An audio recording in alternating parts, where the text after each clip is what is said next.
Es un gusto para mí presentar a la plática de Alexei Bechenov, investigador invitado del CIMAT. Su charla se llama Comología Weil et al. De esquemas aritméticos. Muchas gracias por invitarme a este congreso. Yo voy a compartir mi pantalla y entonces yo voy a hablar de la cohomología vegetal de esquemas aritméticos y este es un trabajo en la intersección entre la geometría algebraica y teoría de números. Voy a empezar por la motivación. Voy a definir qué yo entiendo por los esquemas aritméticos, funciones z asociadas a esquemas aritméticos, valores especiales de funciones z y la interpretación cosmológica de estos valores especiales. Luego yo hablaré del programa biletal de Lichtenbaum, las ideas principales y los resultados que tenemos hasta la fecha. Luego yo hablaré de mi trabajo, de ciertas conjeturas y algunos resultados incondicionales que yo pude probar en esta dirección. Y voy a terminar por un par de preguntas para el futuro. Bueno, empezando por la motivación motívica por esquemas aritméticos. Aquí siempre vamos a entender que un esquema aritmético es nada más un esquema que es separado y de tipo finito sobre el espectro de z, de los enteros. Y la función z, que se asocia a un esquema aritmético, se define mediante el producto de Euler sobre todos los puntos cerrados de x. Tomamos este producto donde este capa de x minúscula es el cuerpo residual en x. Y estos cuerpos residuales van a ser finitos precisamente gracias a la hipótesis de que x sea de tipo finito. Se sabe que este producto converge cuando S es mayor que la dimensión de X.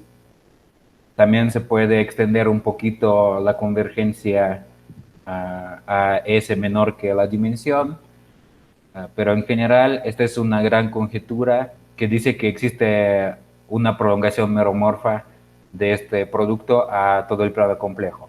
Esto no se sabe en toda la generalidad, se conoce este resultado solo para ciertos casos particulares.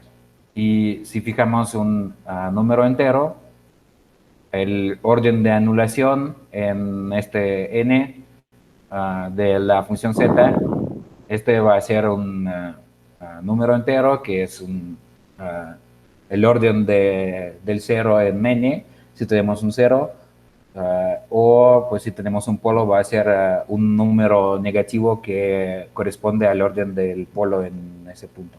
Y bueno, cero si no tenemos ni cero ni polo, ¿no?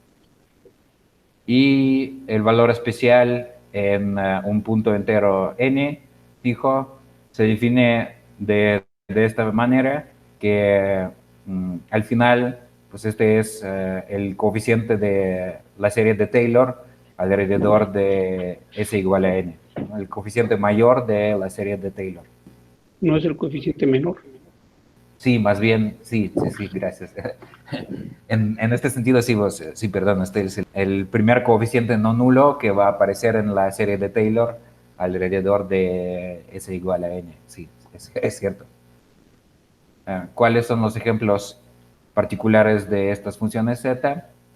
Un ejemplo que ha sido estudiado extensivamente en la teoría algebraica de números es la función z de Dedekind, partiendo de un cuerpo de números, es decir, una extensión finita de los racionales. Tomamos el anillo de enteros adentro de este cuerpo de números f.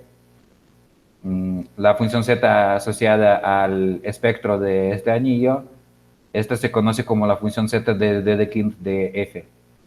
Y pues aquí yo escribí otra expresión conocida, es, pues si al principio la definición es en términos de un producto de Euler, también podemos escribir aquí en este caso una serie que va a ser una serie sobre todos los ideales no nulos adentro de este anillo. Y pues esta es una serie que generaliza la serie que nos define la función Z de Riemann. Y de hecho, en particular, si consideramos como f la extensión trivial los mismos racionales q, entonces la función z correspondiente es la función z de Riemann de toda la vida. Y otro ejemplo importante, este es un ejemplo más moderno que fue estudiado pues a mediados del siglo pasado. Estas son las funciones z de Hasse-Weil. Si partimos de una variedad sobre un cuerpo finito, entonces esta función que yo escribí con la z mayúscula, esta es una especie de función generatriz que codifica cuántos puntos tiene nuestra variedad sobre diferentes extensiones del campo base. Luego, un resultado importante probado por Dwork nos dice que en realidad esta serie que al principio podemos tratar como una serie formal, una función generatriz, en realidad esta va a ser una función racional en T. Y cuál es la relación entre la función z del esquema X con esta función z que acabo de escribir. Pues en lugar de este parámetro T hay que sustituir Q a la menos S. Entonces, pues esta va a ser una expresión racional en el parámetro Q a la menos S. Y respecto al comportamiento de estas funciones z de Hasse-Weil, tenemos las conjeturas de Weil, que fueron probadas principalmente por Grothendieck, Deligne y sus colaboradores. Entonces, estas funciones Z es algo bastante conocido y bien estudiado. Y un ingrediente importante en todas las definiciones que voy a dar es la cohomología motívica y tal. Y la historia aquí es la siguiente. En el 84, Steven Lichtenbaum propuso unos complejos de haces hipotéticos en ese momento sobre el sitio tal del esquema X, que en cierto sentido son responsables por los valores especiales de X. Luego, Bloch en el 86 propuso una definición explícita de ciertos complejos de ciclos para dar una definición de lo que él llama los grupos de Chao superiores. Y esta versión de Bloch puede ser generalizada a nuestra situación y podemos considerar, de hecho, complejos de haces sobre el sitio etal, y el trabajo posterior de Levin, Geiser y los demás verifica que todas estas construcciones de Bloch funcionan también para X sobre spec Z. Es decir, no solamente para las variedades sobre cuerpos, sino también para esquemas aritméticos. Para los que conozcan la cohomología motívica, lo que yo voy a escribir como este ZC, este va a ser en algún sentido dual a la cohomología motívica habitual, y pues estos complejos de ACZC nos dan un objeto que se llama la cohomología de Borel-Mur motívica. Pero bueno, los que no conozcan la cohomología motívica habitual, nada más pueden fijarse en lo que tenemos aquí en la parte izquierda, y es la cohomología con que yo voy a trabajar, ¿no? Bueno, para la cohomología motívica existen muy pocos cálculos explícitos, y ni siquiera se conoce que los grupos de cohomología que tenemos son finitamente generados. Esta es una gran conjetura de Lichtenbaum que predice que estos grupos son o finitamente generados o por ciertas razones aritméticas son QZ duales a grupos abelianos finitamente generados. De hecho, Lichtenbaum tiene unas conjeturas más precisas que dicen cómo se comportan estos grupos en cuáles grados, ¿no? Y para dar un ejemplo particular de esta interpretación, de la interpretación cohomológica de valores especiales, yo voy a mencionar la conjetura cohomológica de Lichtenbaum. Si tomamos n un entero negativo, entonces cuando estamos en la situación con los campos de números, se conoce bien cuál es el orden de anulación. Y pues un punto interesante es que este orden de anulación va a coincidir con el rango de uno de estos grupos de la cohomología motívica. Y la conjetura cohomológica de Lichtenbaum es equivalente a la siguiente fórmula, que el valor especial en un n negativo viene dado por esta expresión. Entonces aquí tenemos un grupo H0, pues la cohomología en el grado 0, que va a ser un grupo finito. Tenemos un grupo de cohomología en el grado -1, que va a ser finitamente generado, y tomamos nada más el orden de su parte de torsión. Y luego todo esto lo multiplicamos por un número real, que este va a ser el regulador. ¿De dónde viene esta fórmula? Pues originalmente, si n es igual a 0, entonces esto es algo muy clásico que se conoce como la fórmula analítica del número de clases. Esto fue probado por Dirichlet en el siglo XIX. Esta conjetura pues tiene nombre de Lichtenbaum porque precisamente él en el 73 propuso unas fórmulas parecidas, pero él trabajaba con la teoría algebraica y él no consideraba los reguladores. Y él consideraba el caso cuando este número R va a ser igual a 1. ¿No? Y luego el trabajo posterior de Borel, Beilinson y los demás nos da una construcción de estos reguladores, y estos, en este caso particular, de los cuerpos de números, estos se definen de la siguiente forma. Entonces, el grupo de cohomología H-1 de la cohomología motívica va a ser finitamente generado, y existe una manera de realizar este grupo como un retículo en cierto espacio real, que pues este es la cohomología de Lynn-Beilinson, este H1D, y el covolumen de este retículo es precisamente por la definición el regulador. Pues en este caso lo que pasa es que la cohomología está concentrada en el grado -1 y grado 0, y solamente en el grado -1 va a tener un rango no nulo, y este rango precisamente viene del orden de anulación, ¿no?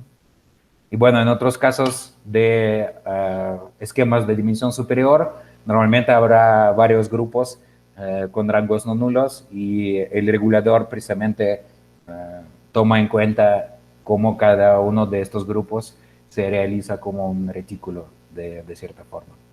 Este era un ejemplo de fórmulas cohomológicas para interpretar los valores especiales, y ahora yo voy a hablar de un proyecto, un programa de investigación, también iniciado por Lichtenbaum, pero más adelante, en los años 2000, y este programa de investigación se conoce como la cohomología Weil-Tal.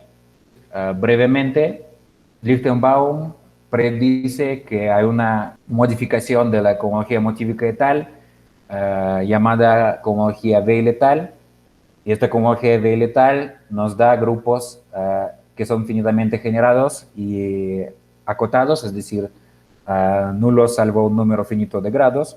Luego, otra conjetura es que estos grupos forman una asociación exacta cuando los tensorizamos con los reales, y en cierto sentido estos grupos codifican el orden de anulación y el valor especial. Y algunos resultados en esta dirección, entonces, que yo entiendo por un resultado sería dar una construcción de esta cohomología asumiendo las conjeturas estándares de Lichtenbaum sobre la generación finita de la cohomología motívica, luego formular una relación precisa entre estos grupos y el orden de anulación y el valor especial, y tal vez establecer relaciones con otras conjeturas y probar casos particulares. Entonces, brevemente, ¿cuáles son los resultados? Primero, Lichtenbaum consideró el caso de variedades sobre cuerpos finitos. Luego, Geiser generalizó los resultados de Lichtenbaum. Lichtenbaum también consideró el caso de anillos de números. Baptiste-Morin consideró casos de esquemas propios y regulares el valor especial en cero. Junto con Matthias Flach, ellos generalizaron todo esto a cualquier valor especial en cualquier entero. Y mi trabajo es quitar estas hipótesis extra que X sea propio o regular y definir la cohomología B letal para cualquier esquema aritmético, pero esto es algo difícil. Entonces yo trabajo con los valores especiales en n estrictamente negativo, y resulta que esto en cierto sentido simplifica la vida, ¿no? Pero para n estrictamente negativo, pues mis resultados que yo voy a mencionar a continuación generalizan el trabajo anterior para todos estos casos particulares, ¿no? Pero mi trabajo está basado precisamente en la construcción de Flach y Morin. Y bueno, yo no tengo mucho tiempo para dar un resumen histórico de todos los resultados, entonces yo voy a escribir ciertas fórmulas y dar ciertos enunciados en el contexto que estaba trabajando yo, ¿no? Primero, cómo surgen estos complejos B letal. Si tomamos un esquema aritmético, entonces, es decir, separado y de tipo finito sobre spec Z, tomamos un entero estrictamente negativo y vamos a asumir una de las conjeturas de Lichtenbaum, que yo denoto por LC, que dice que estos grupos de la cohomología motívica y tal son finitamente generados para todo I y para N negativo que fijamos, ¿no? Luego, yo puedo dar una construcción de cierto complejo perfecto de grupos abelianos como un objeto en la categoría derivada. Y estos grupos de cohomología, pues ¿en qué sentido este complejo es perfecto? Estos grupos de cohomología van a ser finitamente generados y van a ser acotados, y se puede probar algo más preciso, que estos grupos se anulan afuera de este intervalo entre 0 y 2 por la dimensión de Krull de X más 1, ¿no? Entonces estos son los complejos B letal. No voy a platicar de la construcción porque es bastante pesada y técnica, pero el resumen de toda esta maquinaria es este, ¿no? Y luego es fácil formular la conjetura sobre el orden de anudación. Entonces, la conjetura es la siguiente, que asumiendo la generación finita de la cohomología motívica, la conjetura sobre el orden de anudación, yo escribo aquí BO, del inglés Vanishing Order. Entonces, el orden de anudación tiene que ser igual a esta especie de característica de Euler, pero característica de Euler con estos pesos I, ¿no? Esto es en algún sentido es algo que se conoce como la característica de Euler secundaria. Entonces, conjeturamos que los rangos de estos grupos de la cohomología B letal que construimos mediante esta fórmula nos recuperan el orden de anudación de la función z en n. Y la conjetura sobre el valor especial es más sofisticada. Brevemente, ocupando reguladores, podemos definir un isomorfismo entre la recta real y el determinante de este complejo que construimos, tensorizado con R. Pues el determinante de un complejo perfecto es nomás un Z módulo de rango 1, pero el chiste de esta definición es que se puede definir un isomorfismo canónico entre la recta real y el producto tensorial de este Z módulo de rango 1 con R, que este sea canónico. Luego vamos a asumir varias conjeturas. La generación finita de la cohomología motívica y tal. Vamos a asumir que la fibra compleja de X es lisa. Y vamos a asumir la conjetura de Beilinson sobre reguladores. y la prolongación meromorfa alrededor de S igual a N. Luego, formulamos la siguiente conjetura. Conjetura principal C es la siguiente, que el valor especial de la función z en S igual a N se determina salvo el signo por esta fórmula. Pues aquí, pues este lambda es un isomorfismo entre R y Z tensorizado con R, ¿no? Y entonces, esta conjetura prácticamente nos dice que bajo este isomorfismo, el generador de Z encajado en R, de cierta manera canónica, corresponde al número inverso al valor especial de la función Z en N, ¿no?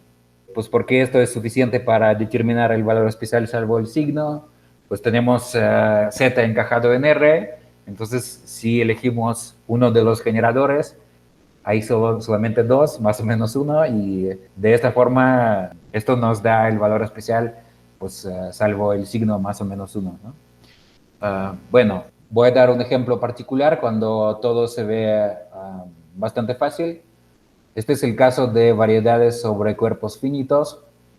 En este caso, la fórmula conjetural que yo escribí va a ser equivalente nada más a este producto alternado de los órdenes de los grupos de la cohomología motívica.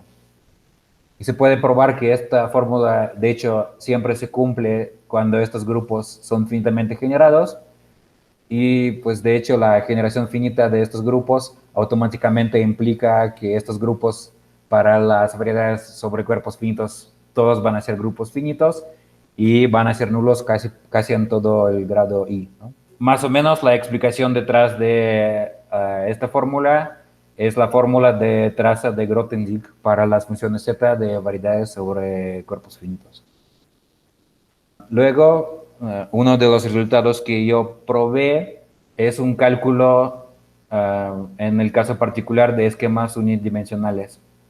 Entonces, si tomamos un esquema aritmético unidimensional, vamos a asumir que todos los puntos genéricos de este esquema o tienen el cuerpo residual de característica P, o si tienen cuerpo residual de característica nula, entonces vamos a suponer que esta extensión de Q sea una extensión abeliana, es decir, con el grupo de Galois abeliano. En este caso podemos probar incondicionalmente que nuestras conjeturas sobre el orden de anulación y el valor especial sí se cumplen. Y yo hice algunos cálculos explícitos de estos grupos de cohomología y pues aquí se puede apreciar una fórmula muy explícita donde entra un regulador, los órdenes de tres grupos de la cohomología motívica y tal, en los grados -1, 0 y 1. Y bueno, también aquí ponemos un factor de corrección que va a depender de los puntos reales de nuestro esquema unidimensional. Entonces es una fórmula explícita que de hecho generaliza varias fórmulas que ya se encuentran en la literatura para casos particulares, como cuando ves una curva sobre un cuerpo finito o cuando ves el anillo de enteros. Pero esto es para cualquier esquema unidimensional, bueno, asumiendo estas hipótesis extra que los puntos genéricos de característica nula correspondan a extensiones abelianas, ¿no? Y bueno, de hecho nosotros conjeturamos que esto es cierto también quitando esta hipótesis extra, ¿no? Pero por el momento lo que podemos probar incondicionalmente es lo que está aquí en la transparencia. Y luego otra aplicación particular, otro resultado incondicional, podemos considerar los esquemas celulares. Un esquema celular es un esquema que admite filtración por subesquemas cerrados, donde los complementos de estos en esta filtración corresponden al proceso de pegar células que son espacios afines sobre nuestra base B, ¿no? Luego, entonces, podemos probar que si B es un esquema base unidimensional, que es abeliano, es decir, que cumpla las condiciones técnicas que yo escribí en la transparencia anterior, entonces la conjetura sobre el orden de anulación y sobre el valor especial se cumplen para cualquier n estrictamente negativo, asumiendo que X es un esquema B-celular y que la fibra compleja de X es lisa. Y solo en un par de palabras, ¿cuál es la idea detrás de la prueba? Pues esta conjetura sobre el valor especial se conoce para curvas y para cuerpos de números abelianos, ocupando, yo escribí TNC, esta es la conjetura del número de Tamagawa. Entonces, esta es otra conjetura sobre los valores especiales. Y ocupando la equivalencia entre nuestras conjeturas y la conjetura del número de Tamagawa, podemos probar que para los cuerpos de números abelianos esta sea cierta, ¿no? Y luego, por de Visage, ocupando inducción ocupando inducción y diferentes propiedades de compatibilidad de nuestra conjetura con el proceso de tomar un subesquema cerrado, tomar fibrados afines, tomar uniones disjuntas, prácticamente ocupando compatibilidades de nuestra conjetura con estas operaciones, podemos generalizar estos resultados unidimensionales a esquemas celulares sobre una base unidimensional, ¿no? Y entonces yo les hablé de unos resultados incondicionales y yo voy a terminar por algunas preguntas que tengo para mi investigación futura. Ahí se ha notado en los enunciados, aparecía esta frase que la fibra compleja de X tiene que ser lisa, y pues esto viene de la maquinaria de los reguladores. Normalmente los reguladores se definen para variedades lisas. Y una gran pregunta es, pues primero generalizar los reguladores al caso singular y luego ver cómo formular estas conjeturas de valores especiales en este caso. Y bueno, yo de hecho sé que un alumno del doctor Pedro Luis, José López Cruz, hace poco defendió su tesis de doctorado donde él define reguladores singulares. Esta es una parte del trabajo y otra parte sería conectar los reguladores singulares a la aritmética, ¿no? Otra pregunta que tengo es formular un análogo equivariante de la conjetura sobre el valor especial, porque la conjetura principal resulta ser equivalente a la conjetura del número de Tamagawa, Tamagawa Number Conjecture, y también existe un análogo equivariante de esta conjetura que se conoce como ETNC, Equivariant Tamagawa Number Conjecture. Y aquí la pregunta es entonces formular una generalización equivariante de nuestra conjetura principal que sea compatible con la conjetura equivariante del número de Tamagawa. Y otra pregunta es también sobre una generalización de todo este formalismo, pero pues en otra dirección. Se pueden considerar, en lugar de funciones z asociadas a esquemas aritméticos, funciones L asociadas a haces z constructibles. Un caso particular de esta situación fue considerado hace poco por Thomas Geiser y Takashi Suzuki, y pues un proyecto que tengo es tratar de ver cómo mi maquinaria B-letal también se generaliza a esta situación con valores especiales de funciones L asociadas a Z constructibles, ¿no? Bueno, entonces esto es todo lo que yo quería contar y muchas gracias por su atención. Muchas gracias, Alexei. Este, yo quisiera formularte un par de preguntas Ajá. medio, una es más matemática y otra es más filosófica. ¿Podrías dar algunos ejemplos de esquemas aritméticos en los que se cumplan estas hipótesis que tú estabas dando? Am, Que el punto genérico, por ejemplo, tenga característica cero, pero la extensión sea abeliana. sí. Bueno, principalmente aquí, ¿de dónde vienen estas condiciones? En la teoría algebraica de números hay una distinción muy conocida entre las extensiones abelianas y no abelianas.